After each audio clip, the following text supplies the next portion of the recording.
क्या तुमने कभी यह महसूस किया है कि कभी कभी बिना किसी कारण के शरीर बोझ बन जाता है, सांस नीचे की ओर खींचने लगती है और मन ऐसे जड़ हो जाता है जैसे भीतर कोई पत्थर रख दिया गया हो।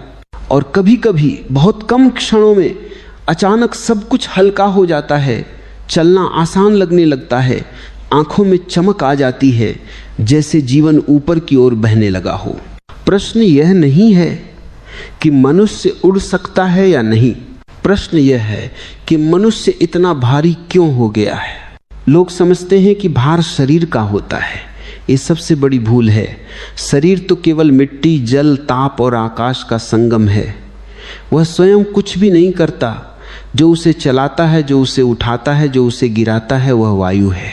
ये वही वायु है जो जन्म के क्षण में पहली बार भीतर जाती है और मृत्यु के क्षण में अंतिम बार बाहर निकलती है।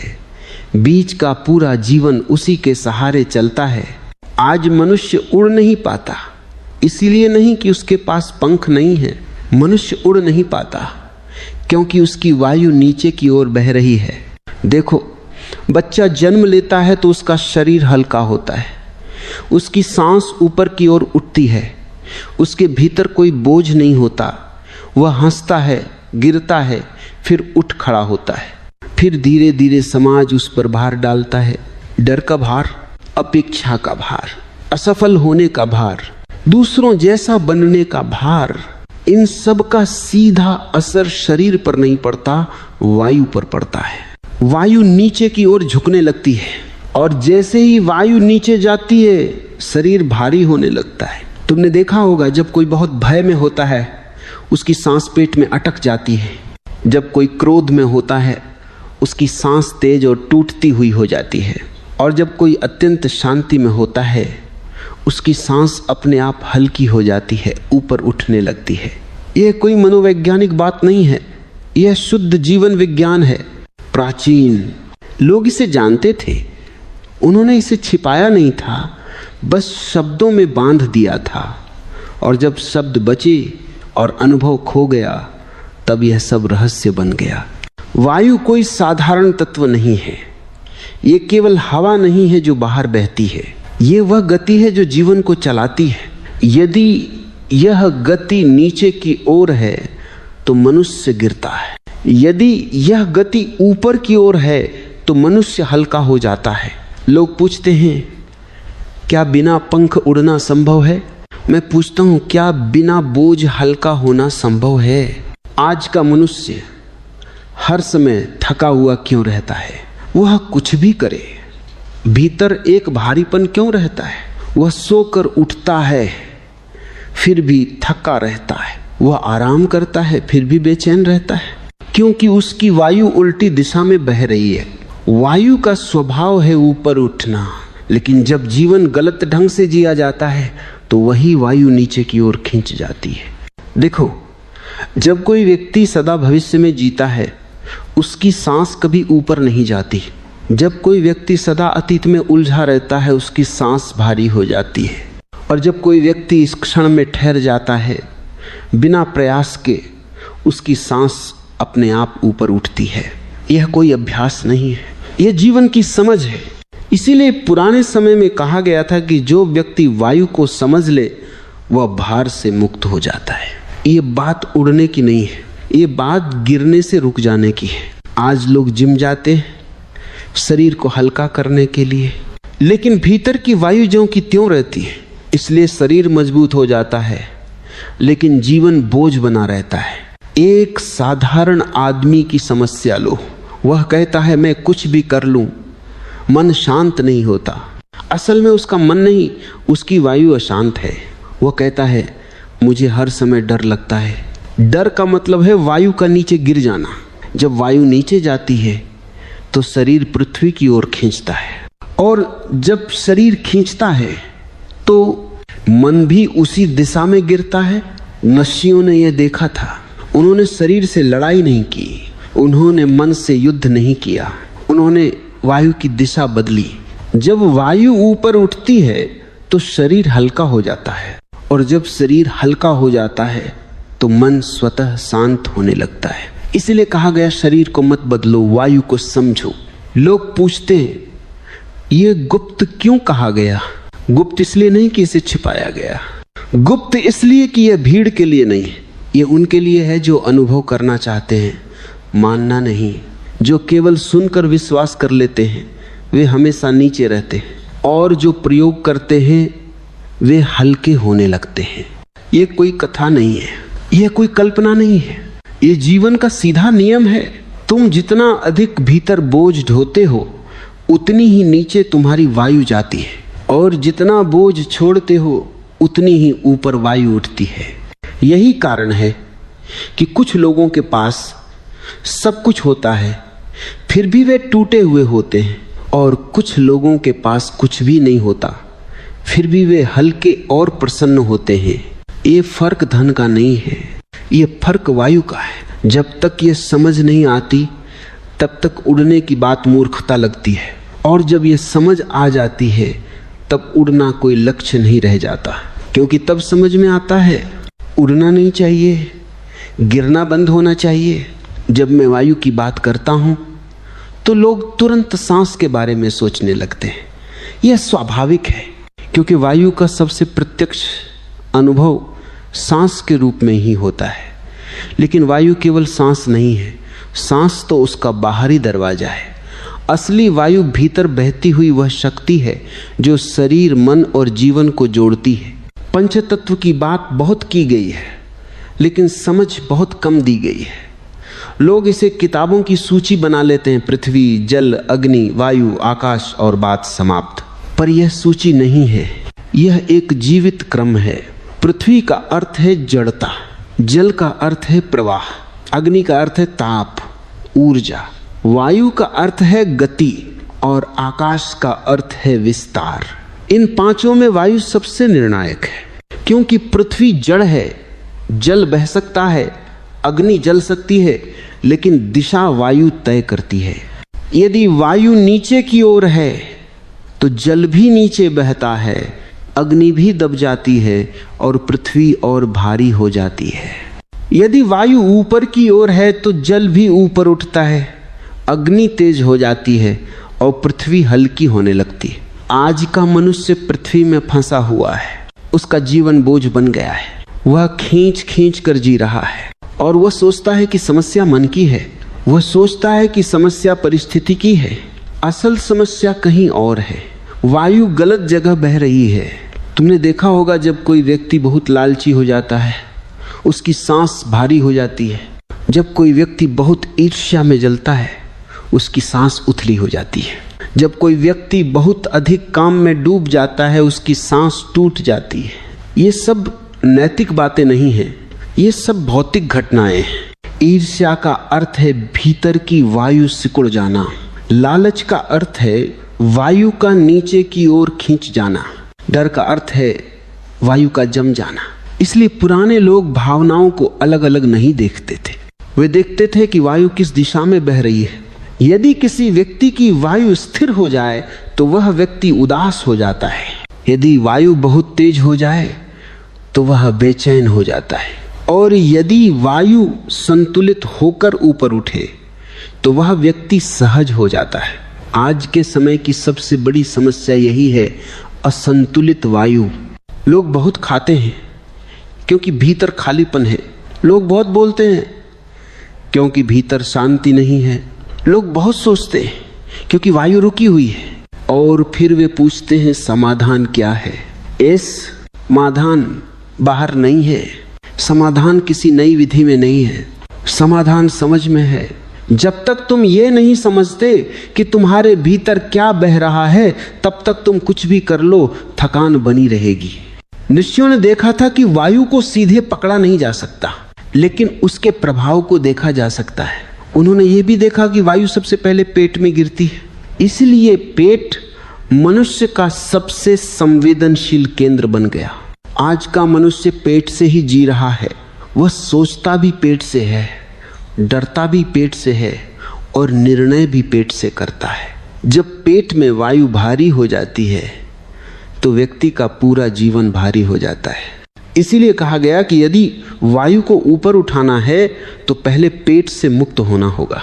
ये उपवास की बात नहीं है, ये भूख मारने की बात नहीं है, ये समझ की बात है। जब तुम आवश्यकता से अधिक भरते हो तो वायु नीचे गिरती है, जब तुम आवश्यकता से कम देते हो तो वायु सूख जाती है। संतुलन में ही वायु ऊपर जाती है। यह संतुलन केवल भोजन का नहीं है, यह संतुलन सोच का है, यह संतुलन इच्छाओं का है। जो व्यक्ति हर समय कुछ न कुछ चाहता रहता है उसकी वायु कभी ऊपर नहीं जाती, क्योंकि चाह नीचे खींचती है। और जो व्यक्ति हर समय कुछ न कुछ छोड़ने से डरता है उसकी वायु भी नीचे ही रहती है, क्योंकि डर भी नीचे खींचता है। इसीलिए पुराने समय में त्याग को महत्व दिया गया था। त्याग इसलिए नहीं कि कुछ छोड़ देने से पुण्य मिलता है, त्याग इसलिए कि छोड़ने से वायु हल्की हो जाती है। जब तुम किसी विचार को छोड़ते हो तो वायु थोड़ी ऊपर उठती है, जब तुम किसी डर को छोड़ते हो तो वायु और ऊपर उठती है, और जब तुम स्वयं को छोड़ देते हो तब वायु मुक्त हो जाती है। लेकिन आज का मनुष्य उल्टा चल रहा है, वह पकड़ता जा रहा है, वह जमा करता जा रहा है, ज्ञान जमा करता है, धन जमा करता है, सम्मान जमा करता है, और जितना जमा करता है उतना ही भारी होता जाता है। फिर वह पूछता है जीवन में आनंद क्यों नहीं है? आनंद हल्केपन से आता है, और हल्कापन वायु की दिशा से। पंचतत्व में वायु ही सेतु है, वह नीचे को ऊपर से जोड़ती है, वह जड़ को चेतन से जोड़ती है। जब वायु टूट जाती है तो मनुष्य केवल शरीर बन जाता है, और जब वायु जागृत हो जाती है तो शरीर भी जीवन से भर जाता है। इसलिए पुराने लोग कहते थे यदि कुछ करना है तो वायु को देखो, यदि कुछ बदलना है तो वायु को समझो। ये समझ धीरे धीरे आती है, लेकिन जब आती है तो जीवन की पूरी दृष्टि बदल जाती है। तब तुम्हें यह स्पष्ट दिखाई देने लगता है कि कौन सी बात तुम्हें नीचे खींच रही है, कौन सा संबंध तुम्हें भारी बना रहा है, कौन सा विचार तुम्हें जकड़ रहा है। और तब तुम लड़ते नहीं, तुम बस छोड़ देते हो। छोड़ना कोई प्रयास नहीं है, छोड़ना समझ का परिणाम है। जब तुम समझ जाते हो कि आग जलाकर हाथ जल रहा है तो तुम हाथ हटा लेते हो। तुम अभ्यास नहीं करते हाथ हटाने का, समझ ही काफी होती है। इसी तरह जब तुम समझ जाते हो कि कोई आदत तुम्हारी वायु को नीचे गिरा रही है तो वो आदत धीरे धीरे गिर जाती है। यहीं से वायु का विज्ञान वास्तविक बनता है, यहीं से कथाएं समाप्त होती हैं और अनुभव शुरू होता है। और जब अनुभव शुरू होता है तो जीवन हल्का होने लगता है। क्या तुमने कभी यह सोचा है कि मनुष्य सबसे ज्यादा किस बात से डरता है? मृत्यु से नहीं, गरीबी से भी नहीं। मनुष्य सबसे ज्यादा डरता है नियंत्रण खो देने से, और यही डर वायु को जकड़ लेता है। लोग कहते हैं कि उड़ना असंभव है। असल में वे कहना यह चाहते हैं कि नियंत्रण छोड़ना असंभव है, क्योंकि जैसे ही नियंत्रण छूटता है भीतर की वायु स्वतंत्र हो जाती है, और स्वतंत्र वायु को कोई नीचे नहीं बांध सकता। जिसे लोग गुप्त वायु सिद्धि कहते हैं, वह कोई जादू नहीं है, वह नियंत्रण के भ्रम से मुक्त होने की अवस्था है। मनुष्य सोचता है कि वह अपने जीवन को चला रहा है। यह सोच ही सबसे भारी बोझ है। जैसे ही कोई ये मान लेता है कि मैं चला रहा हूं, उसी क्षण वायु नीचे गिर जाती है। देखो, जब कोई नदी बहती है तो क्या वह खुद को चलाती है? नहीं, वह बस बहती है, और इसी बहाव में उसकी शक्ति है। मनुष्य ने बहना छोड़ दिया है, वह खींच रहा है, रोक रहा है, जकड़ रहा है। वह अपनी सांस को भी जकड़ता है, वह अपनी भावनाओं को भी जकड़ता है, वह अपने विचारों को भी कसकर पकड़ लेता है, और फिर वह कहता है जीवन भारी है। ऋषियों ने एक बात स्पष्ट देखी थी, जब तक मनुष्य पकड़ता है तब तक वह पृथ्वी से बंधा रहता है, और जैसे ही वह छोड़ता है पृथ्वी का आकर्षण ढीला पड़ने लगता है। यह बात प्रतीक की नहीं है, यह शरीर की अनुभूति की बात है। कभी ध्यान दो, जब तुम किसी पर बहुत अधिक निर्भर हो जाते हो तुम्हारा शरीर झुकने लगता है। जब तुम किसी से बहुत अधिक डरने लगते हो तुम्हारे कंधे गिर जाते हैं। जब तुम किसी बात को छुपाते हो तुम्हारी छाती सिकुड़ जाती है। ये सब संकेत हैं कि वायु नीचे जा रही है, और जब कोई व्यक्ति सच बोल देता है तो तुरंत हल्कापन आता है। जब कोई व्यक्ति रो लेता है तो सांस गहरी हो जाती है। जब कोई व्यक्ति हंसता है तो वायु ऊपर उठती है। ये सब छोटे छोटे अनुभव हैं उसी बड़े सत्य के। लोग पूछते हैं क्या सच में शरीर हल्का हो सकता है? मैं कहता हूं तुमने हल्कापन कभी महसूस ही नहीं किया। तुम्हारा हल्कापन केवल छुट्टी के दिन तक सीमित है। तुम्हारा हल्कापन केवल हंसी के क्षण तक सीमित है। तुम्हारा हल्कापन स्थायी नहीं है, क्योंकि तुमने उसका मूल कारण नहीं समझा। गुप्त वायु सिद्धि का मूल सिद्धांत यही है, वायु को बाधा से मुक्त करो। बाधा क्या है? बाधा है मैं। यह मैं कोई दार्शनिक का शब्द नहीं है, यह रोजमर्रा का बोझ है।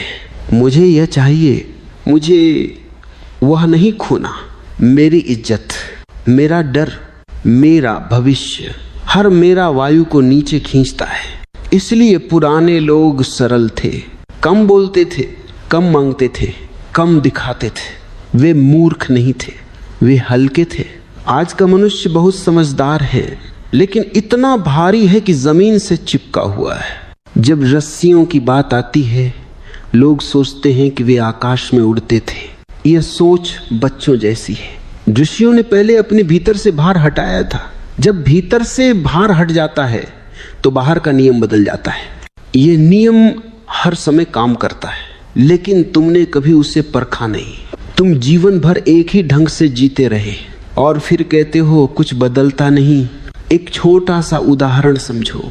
कोई व्यक्ति बहुत अधिक चिंता करता है, उसकी सांस छाती में अटक जाती है, उसका शरीर आगे की ओर झुक जाता है।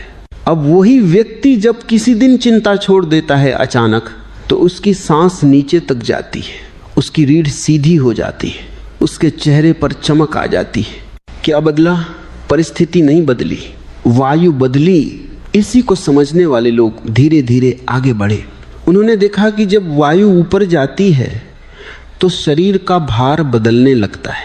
ये बदलाव अचानक नहीं होता, ये धीरे धीरे होता है। जैसे कोई बर्फ पिघलती है, पहले ठोस रहती है, फिर नरम होती है, फिर पानी बन जाती है। मनुष्य भी ऐसा ही है, पहले बहुत जड़ होता है, फिर थोड़ा नरम होता है, फिर प्रवाह में आ जाता है। और जब प्रवाह आ जाता है तो वायु अपना काम करने लगती है। इस अवस्था में कोई प्रयास नहीं होता, कोई जोर नहीं होता, कोई दिखावा नहीं होता। जो लोग चमत्कार की तलाश में रहते हैं वे कभी यहाँ तक नहीं पहुँचते, क्योंकि वे बाहर कुछ घटित होते देखना चाहते हैं। यह सब भीतर घटता है, इसीलिए इसे गुप्त कहा गया, क्योंकि भीतर देखने की हिम्मत बहुत कम लोग करते हैं। लोग पूछते हैं क्या ये सब आज के समय में संभव है? मैं पूछता हूँ क्या आज का समय सांस लेने से अलग है? वायु तब भी थी, वायु आज भी है, केवल तुम्हारा संबंध बदल गया है। तुम वायु का उपयोग कर रहे हो, उससे जुड़े नहीं हो। जब कोई व्यक्ति भीतर से जुड़ता है तो उसकी चाल बदल जाती है, उसकी आवाज बदल जाती है, उसकी आंखों में स्थिरता आ जाती है। वह भागता नहीं, वह गिरता नहीं, और धीरे धीरे उसका शरीर उस स्थिरता के अनुसार ढलने लगता है। लोग कहते हैं ये सब बहुत ऊंची बातें हैं, लेकिन वे भूल जाते हैं कि उनका जीवन भी बहुत नीचे गिर चुका है। ऊपर उठने के लिए ऊंची बातों की जरूरत नहीं, नीचे गिरने से रुकना ही काफी है। जब तुम जीवन को खींचना बंद कर देते हो, जब तुम भविष्य को पकड़ना छोड़ देते हो, जब तुम हर क्षण को सुधारने की जिद छोड़ देते हो, तब वायु अपने आप ऊपर उठती है। और जब वायु ऊपर उठती है तो शरीर हल्का होने लगता है। तब तुम्हें उड़ने की इच्छा भी नहीं रहती, क्योंकि तब तुम समझ जाते हो हल्का होना ही उड़ना है। यहीं से वायु का विज्ञान वास्तविक बन जाता है।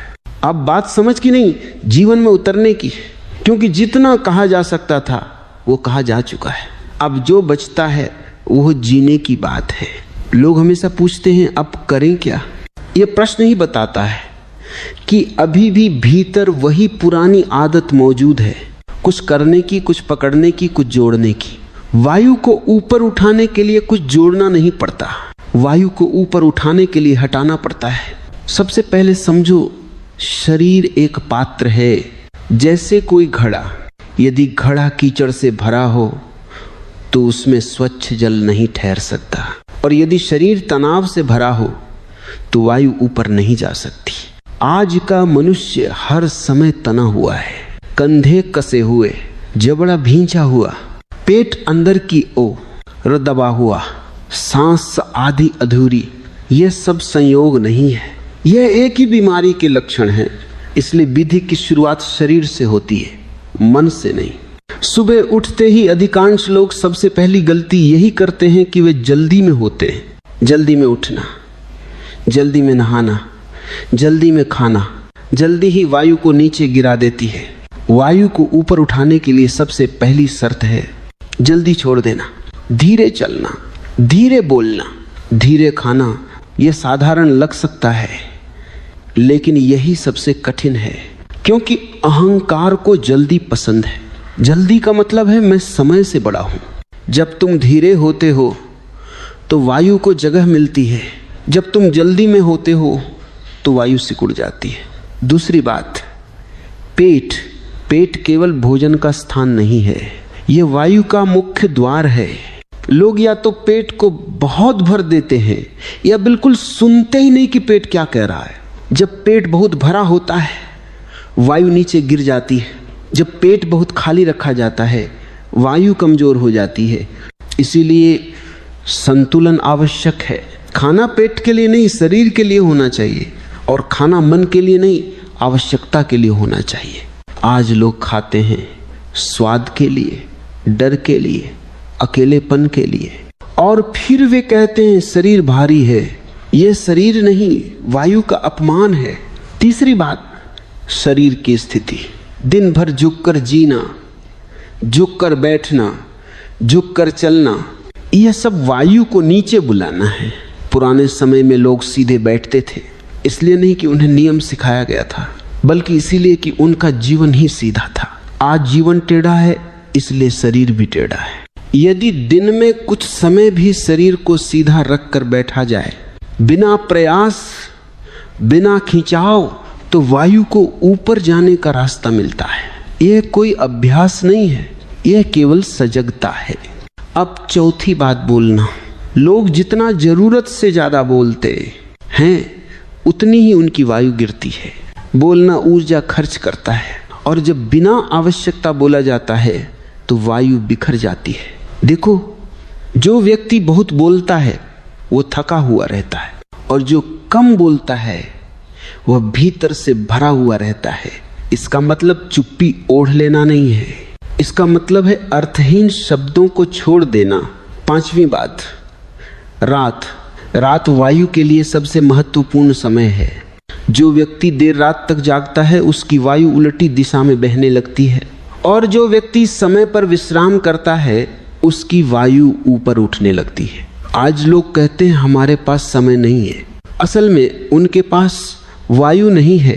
रात को मोबाइल, चिंता, योजनाएं, ये सब वायु को नीचे खींच लेते हैं। इसलिए पुराने लोग रात को मौन में जाते थे, इसीलिए नहीं कि वे धार्मिक थे, बल्कि इसलिए कि वे शरीर के नियम जानते थे। अब सबसे गहरी बात, वायु सबसे ज्यादा प्रभावित होती है तुम्हारे संबंधों से। यदि तुम किसी के साथ झूठा रिश्ता जी रहे हो तो तुम्हारी वायु नीचे जाएगी।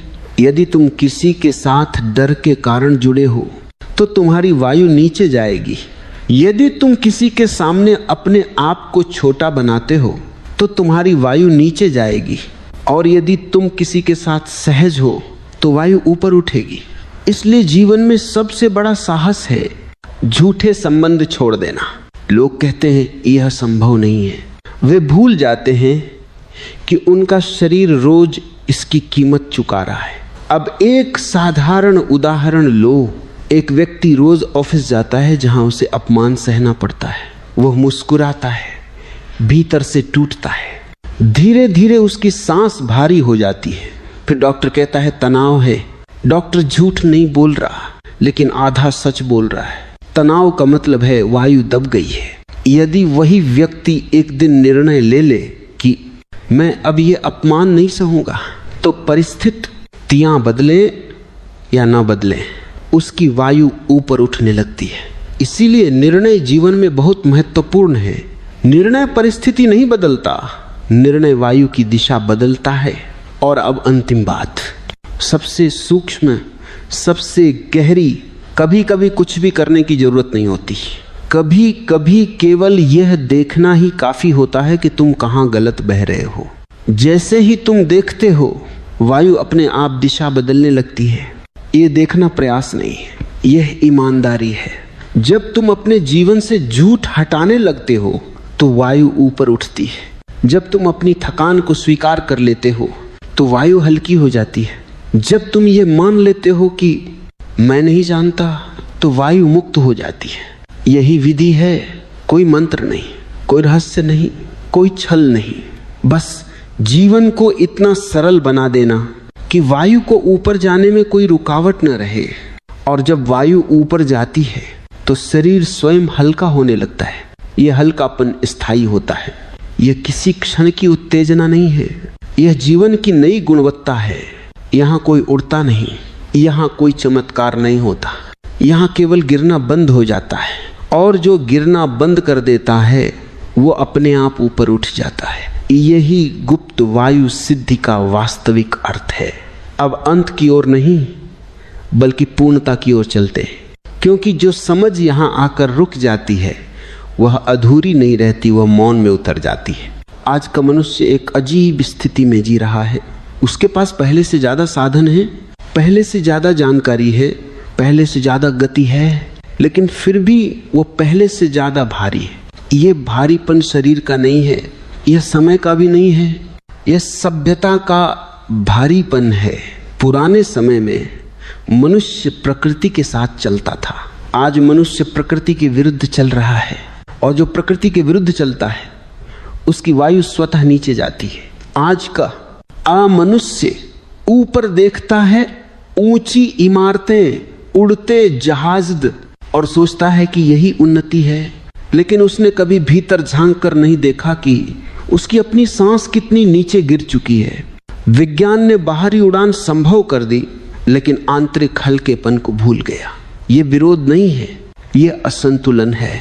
जब बाहरी गति बहुत तेज हो जाती है और भीतर की गति ठहर जाती है तो वायु टूटने लगती है। आज के अधिकतर रोग इसी टूटन के परिणाम है। नींद नहीं आती, भूख ठीक नहीं रहती, मन बेचैन रहता है और जीवन में आनंद क्षणिक हो जाता है। लोग कहते हैं समय खराब है, असल में वायु की दिशा खराब है। आज का मनुष्य हर समय कहीं और पहुंचना चाहता है। वह जहां है वहां नहीं रहना चाहता, और जो जहां है वहां नहीं रहता। उसकी वायु कभी ऊपर नहीं जा सकती। ऊपर उठने के लिए कहीं जाना नहीं पड़ता, ऊपर उठने के लिए यहीं ठहरना पड़ता है। ये बात समझ में नहीं आती, क्योंकि मन सदा भागने का आदी हो गया है। मन कहता है जब यह हो जाएगा तब मैं शांत हो जाऊंगा, जब वह मिल जाएगा तब मैं हल्का हो जाऊंगा। लेकिन वह दिन कभी नहीं आता, क्योंकि वह दिन आने से पहले ही वायु नीचे गिर जाती है। पुराने लोग भविष्य के बारे में इतना नहीं सोचते थे, इसीलिए नहीं कि वे मूर्ख थे, बल्कि इसीलिए कि वे वर्तमान में गहरे थे। आज का मनुष्य वर्तमान में सतही है और भविष्य में उलझा हुआ है, इसलिए उसकी सांस भी सतही है और उसकी वायु भी उलझी हुई है। अब एक साधारण बात समझो, जब कोई व्यक्ति सच में थक जाता है तो वह शिकायत नहीं करता, वह बस बैठ जाता है। और जब कोई व्यक्ति सच में दुखी होता है तो वह अभिनय नहीं करता, वह बस चुप हो जाता है। ये क्षण बहुत मूल्यवान होते हैं, क्योंकि इन क्षणों में वायु थोड़ी ऊपर उठती है। लेकिन आज का मनुष्य इन क्षणों से डरता है, वह चुप्पी से डरता है, वह ठहराव से डरता है, क्योंकि ठहराव में उसका झूठ दिखने लगता है। इसलिए वह शोर करता है, काम का शोर, मनोरंजन का शोर, बातों का शोर, और शोर वायु को नीचे गिरा देता है। यदि आज के समय में गुप्त वायु सिद्धि का कोई अर्थ है तो वह यही है, जीवन से अनावश्यक शोर को हटाना। ये कोई संन्यास नहीं है, ये कोई पलायन नहीं है, ये समझदारी है। आज का मनुष्य सोचता है कि अगर वह धीमा हुआ तो पीछे रह जाएगा। वह नहीं जानता कि धीमा हुए बिना आगे बढ़ा ही नहीं जा सकता। पेड़ धीरे बढ़ते हैं लेकिन उनकी जड़ें गहरी होती हैं। घास तेजी से बढ़ती है लेकिन थोड़े समय में सूख जाती है। मनुष्य ने घास जैसा जीवन चुन लिया है, तेज, चमकीला लेकिन खोखला। और फिर वह पूछता है, जीवन में गहराई क्यों नहीं है? गहराई वायु से आती है और वायु गहराई में ही ऊपर उठती है। जब तुम किसी क्षण को पूरा जी लेते हो तो वायु ऊपर जाती है। जब तुम किसी अनुभव को अधूरा छोड़ देते हो तो वायु नीचे गिर जाती है। इसीलिए अधूरे संबंध भारी होते हैं, अधूरे शब्द भारी होते हैं, अधूरी इच्छाएं भारी होती हैं। जो पूरा हो जाता है वह हल्का हो जाता है। इसलिए जीवन में पूर्णता बहुत आवश्यक है। काम करो तो पूरा करो, बोलो तो सच बोलो, प्यार करो तो पूरे मन से करो। आधे मन से जिया गया जीवन वायु को तोड़ देता है। आज लोग कहते हैं हम व्यावहारिक लोग हैं, लेकिन वे नहीं देखते कि उनकी व्यावहारिकता ने उन्हें कितना भारी बना दिया है। जीवन कोई गणित नहीं है, जीवन एक बहाव है और बहाव में तर्क नहीं चलते, बहाव में समर्पण चलता है। समर्पण का अर्थ हारना नहीं है, समर्पण का अर्थ है प्रकृति के साथ चलना। जब तुम प्रकृति के साथ चलते हो तो वायु तुम्हारे साथ चलती है, और जब वायु तुम्हारे साथ चलती है तो भार अपने आप गिरने लगता है। तब तुम्हें किसी सिद्धि की जरूरत नहीं रहती, तब तुम्हें उड़ने की इच्छा भी नहीं रहती, क्योंकि तब तुम्हें पहली बार अनुभव होता है कि जीवन बोझ नहीं है। और जिस दिन जीवन बोझ नहीं रहता उस दिन तुम समझ जाते हो उड़ना कभी लक्ष्य था ही नहीं, हल्का होना ही सब कुछ था।